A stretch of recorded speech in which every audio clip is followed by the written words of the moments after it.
नमस्कार दर्शक बंधु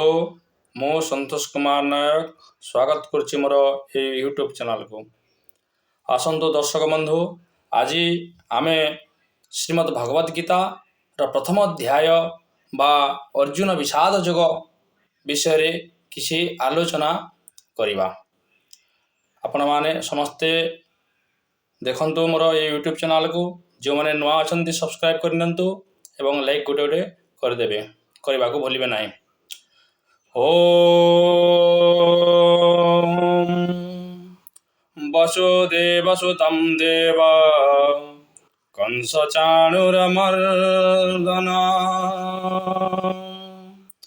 देवकी परमानंदं कृष्ण वंदे जगतगुरु कृष्ण वंदे जगतगुरु। हे कृष्ण करुणा सिंधु दीनबंधो जगतपते गोपीश गोपिका कांत राधा कांत नमस्तुते। तप्त कांचन गौरांगे राधे वृंदावनेश्वरी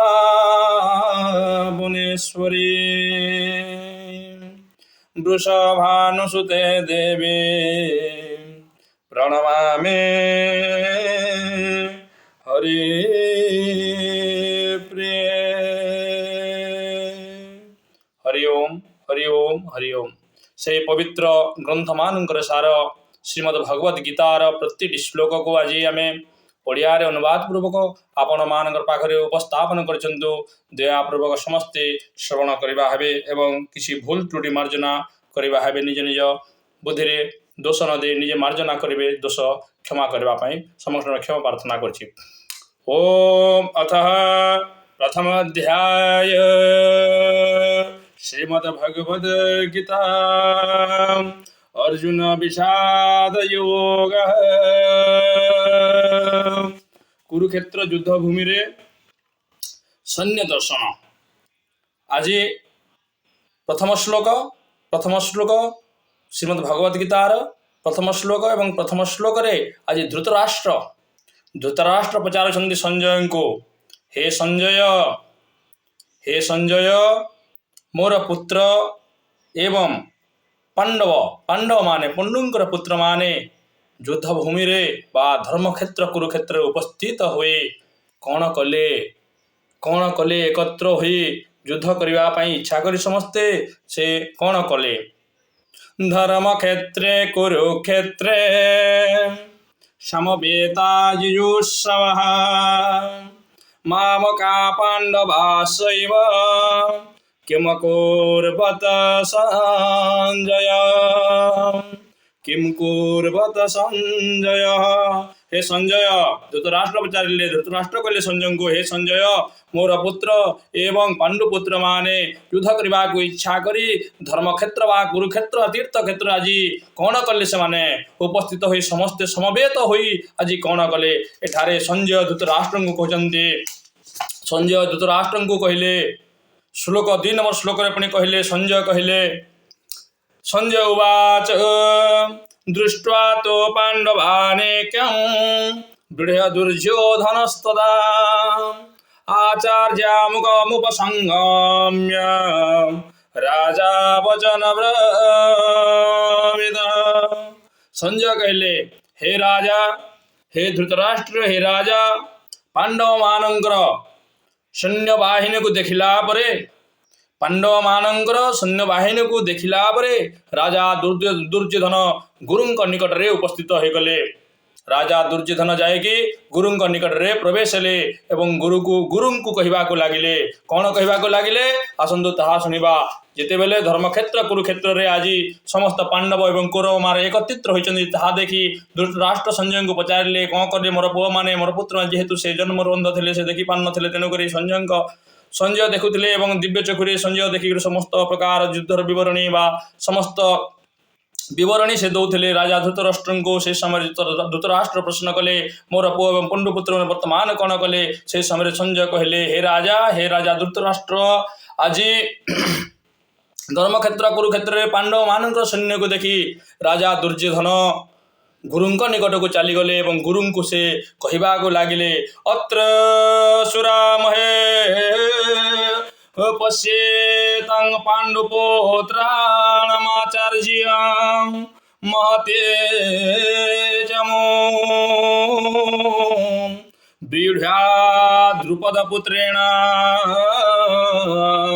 तव शेषेण धीमता। हे आचार्य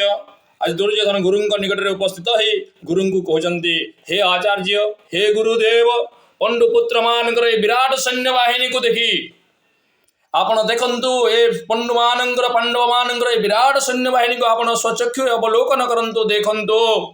यह आपणकर अति बुद्धिमान शिष्य द्रुपद पुत्र द्वारा व्यूहाकार सज्जित होइछि एवं सही द्रुपद अति बुद्धिमान शिष्य आपण से द्रुपद आज व्यूहाकार सज्जित करिछि। अत्र सुरारमहे स्वसा भीमार्जुन समायुधि युधानो विराटस्य द्रुपदश्च महारथ। हे आचार्य हे गुरु एठारे सैन्य बाहिनी भीम अर्जुन तुल्य अनेक धनुर्धारी वीर छन्ति। हे गुरुदेव हे आचार्य एठारे जेते सैन्य छन्ति मानक मध्य भीम अर्जुन तुल्य तांको सहित सामर्थ्य थिबा अनेक धनुर्धारी वीर छन्ति। पुनश्च जुजुधान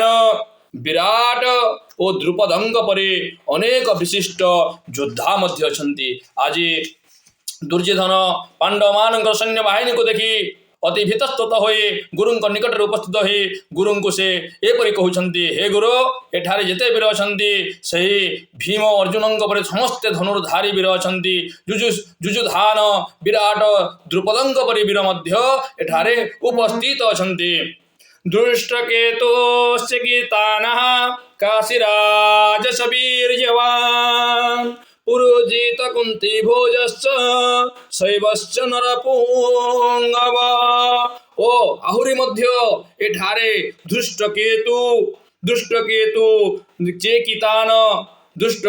चिकितान काशीराज पुरुजित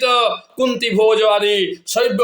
आदि अनेक अति महान शक्तिशाली योद्धा मध्य उपस्थित आज अछन्ति। आज दुर्योधन कहउछन्ति आज गुरु सम्मुख रे दंडायमान होई हे गुरु आज यही रणभूमि रे यही युद्ध क्षेत्र रे अनेक शक्तिशाली धनुर्धारी योद्धा उपस्थित होइछन्ति। भीम एवं अर्जुन तुल्य आज समस्त धनुर्धारी माने आज समस्ते रणभूमि रे युद्ध भूमि रे समस्ते उपस्थित होइछन्ति। युधामन्युश्च विक्रांत उत्तमौजाश्च वीर्यवान् सौभद्रो द्रुपदेयाश्च सर्वैव महारथा। समस्त महारथी मने आज अत्यंत बलशाली युधामन्यु एवं वीर्यवान उत्तमौजा सुभद्रांक पुत्र एवं द्रौपदींक पुत्रगण एमाने समस्ते से सैन्य बाहिनी रे अछन्ति। से सैन्य बाहिनी रे से केते सैन्य अछन्ति पांडव मान सैन्य बाहिनी रे आज कलना करुछन्ति। राजा दुर्योधन गुरु निकट में उपस्थित होई से सैन्य बाहिनी रे थिबा पराक्रम शक्ति बाहिनी बा समस्त योद्धा मान विवरणी आज गुरु निकट में दौरान भीत हो गले से भीतस्तत भाव में आज गुरु निकट में छिड़ा हुए गुरु को से युद्धर थिबा वीरवर धनुर्धारी मानक कथा से आज कहते क्यों क्यों योद्धा अच्छा क्यों पटरे अन्य पकड़े असमाकम तो विशिष्टा जेतान निबोध द्विजोत्तमा नायका मम सैन्यस्य संज्ञार्थ तान ब्रमेमेते। हे द्विजोत्तम हे गुरुदेव हे आचार्य आपणकर अवगति निमित्त मो सैन्य मानकर आज दुर्योधन कहते गुरु को हे गुरुदेव हे आचार्य आपणकर अनुमति आपणकर अवगति निमंत मो सैन्य मानकर जो माने सेनापति से माने विशेषकर सैन्य चालनारे दक्ष मोर समस्त प्रकार दक्ष सैन्य बाहिनी अच्छी। आज गुरु को से कहते निजे दुर्योधन राजा हे गुरुदेव मोर पाखरे जो सैन्य बाहिनी अछंती से माने सैन्य परिचालना करिबारे सुदक्ष दक्ष सेनापति दक्ष दक्ष सेनापति महामहावीर एवं जे माने सेमानक संबंध कहछि एवं वर्णना करछन्ती वर्तमान दुर्योधन राजा गुरुंकु बा आचार्य को गुरुंकु कहते हे गुरु मो पाखरे थिबा सैन्य माने आपण सुनंतु सैन्य माने क्यों माने मो पक्षरे अछंती क्यों माने मो पक्षरु युद्ध करिवे क्यों माने मो पक्षरु सेनाबाहिनी परिचालना करिवे सेनाध्यक्ष हेबे एवं महामहावीर मान सेवा से विषय मो आपन को कहछि आपण ध्यान पूर्वक श्रवण करंतो आज गुरुंकु कहछन्ति राजा दुर्योधन हे गुरु भवान भीष्मश्च कर्णश्च कृपश्च समिते जय अश्वस्थामा विकर्ण च सोमदत्ते तथैव च राजा दुर्योधन आज कहते गुरु को हे गुरुदेव मोर सहित मोर सैन्य बाहिनी रे आज भीष्म कर्ण कृपाचार्य समितिंजय कृपाचार्य अश्वस्थामा विकर्ण सोमदत्तंक पुत्र भूरिश्रवादी अनेक महारथी वीर अछंती आम सैन्य बाहिनी रे महे आचार्य हे गुरुदेव आम सैन्य बाहिनी रे सेपरी आपण अछंती निजे कृपाचार्य भीष्म कर्ण कर्ण अश्वस्थामा विकर्ण सोमदत्तंक पुत्र भूरिश्रवा आदि एमाने सबले युद्धरे विजय हंती माने केबे मध्य पराजय होइनांती एमाने हेले महाबली अश्वस्थामा महाबली अश्वस्थामा महाबली भूरिश्रवा महाबली भीष्म पितामह भीष्म चिरपूजनीय भीष्म महाबली भीष्म कर्ण परि महारथी कृपाचार्य परि गुरु आदि अश्वस्थामा परि वीर आदि समस्ते कौरव मानक सपक्ष रे रण करबा पई युद्ध भूमि रे आदि उपस्थित होइचंती समस्ते आज उपस्थित एवं ये सब दृश्य को आज दुर्योधन देखी गुरु निकट में जनाऊँगी गुरु को से सैन्य बाहिनी किए अच्छी किए केमती अच्छी क्या पक्षर किए अच्छी से सबू विषय गुरु को अवगति करुच्छे गुरु से गुरु को से दुर्योधन आज जनवाई जाइए से जनावती अन्ये च बवसुरा मदर्थे त्यज जीविता नाना शस्त्र प्रहरणा सर्वे युद्ध विशारद समस्ते युद्धरे विशारद समस्ते युद्धरे विशार समस्त प्रकार विशारद माने मो पक्षरे युद्ध करबा पई अछि बोली आज दुर्योधन निजे गुरुंक निकट रे जाए गुरुंक कहउचंती अन्य च बवसुरा मदर्थे त्यक्त जीवित सेमाने मो पई समस्ते जीवन मध्य देबा पई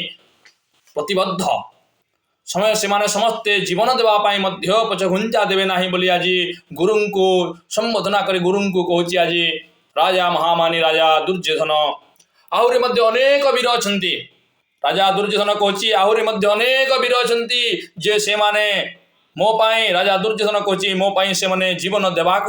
पछ घुंचा देवे ना प्रस्तुत से माने सदा सर्वदा जीवन देवाक से माने समस्ते नाना अस्त्र शस्त्र पारंगम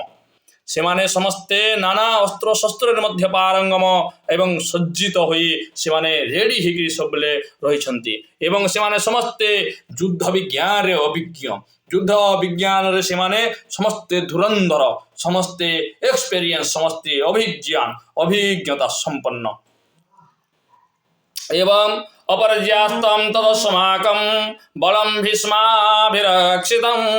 पर्याप्तं द्विदमेतेषां बलम भीमाभिरक्षितं। हे गुरुदेव हे आचार्य आम मानकर बल अपरिमित अते आम पक्षरे जिते सब योद्धा अछंती जिते सब सेनापति अछंती जिते सब सैन्य बाहिनी समस्ते अपरिमित शक्तिर अधिकारी समस्ते बलशाली समस्ते अपरिमित शक्ति समस्तंकर शक्ति बल अति क्षिप्र बल अटे आम्भे माने समस्ते पितामह भीष्मंक द्वारा सुरक्षित अर्जुन एवं आम कौरव मान पक्षरे बा दुर्योधन कहते आम मान पक्षरे आज जिते समस्त योद्धा अछंती समस्त योद्धा मध्य से बलियान होती पितामह भीष्म एवं से पितामह भीष्म आम समस्त को सुरक्षा देवे धनुर्तीर धनुर्विद्या द्वारा बोली आज से विश्वास करिसंती निजे निजे दुर्योधन गुरुंक निकट रे जाई किंतु भीम द्वारा सावधानता सगरे सुरक्षित पांडवांग बल सीमित अटे किंतु आज पांडव मान पक्षरे कहीं मध्य योद्धा केवल भीमंक सहित एवं भीम समस्त को सहारा दूची बोली आज दुर्योधन ପିତା ଦୁର୍ଯ୍ୟୋଧନ ଗୁରୁଙ୍କ ନିକଟରେ ଆଜି କହୁଛନ୍ତି ଅୟନେଷୁ ଚ ସର୍ବେଷୁ ଯଥା ଭାଗଂ ବସ୍ତିତଃ ଭୀଷ୍ମମେବାଭିରକ୍ଷନ୍ତୋ ଭନ୍ତବେ ସର୍ବେବହି। ବର୍ତ୍ତମାନ ଆପଣମାନେ ସମସ୍ତେ ବ୍ୟୁହ ମଧ୍ୟରେ ନିଜ ନିଜ ସ୍ଥାନରେ ଘାଟି ସ୍ଥାନ ମାନଙ୍କରେ ସଜ୍ଜିତ ବା ଠିକ୍ ଭାବରେ ରହି ପିତାମହ ଭୀଷ୍ମଙ୍କୁ ପୂର୍ଣ୍ଣ ପ୍ରାଣରେ ସହାୟ କରନ୍ତୁ ବୋଲି ଆଜି ଗୁରୁଙ୍କୁ ଦୁର୍ଯ୍ୟୋଧନ କହୁଛନ୍ତି। ସମସ୍ତେ ସେ ବ୍ୟୁହ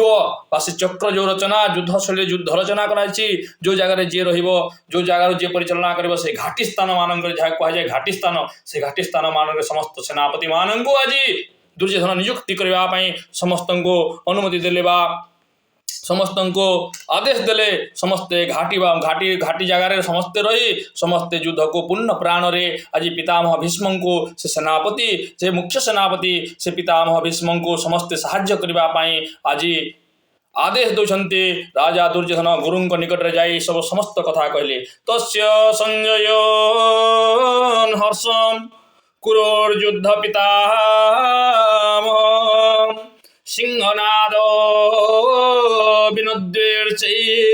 ଶଙ୍ଖଦଧ୍ନୋ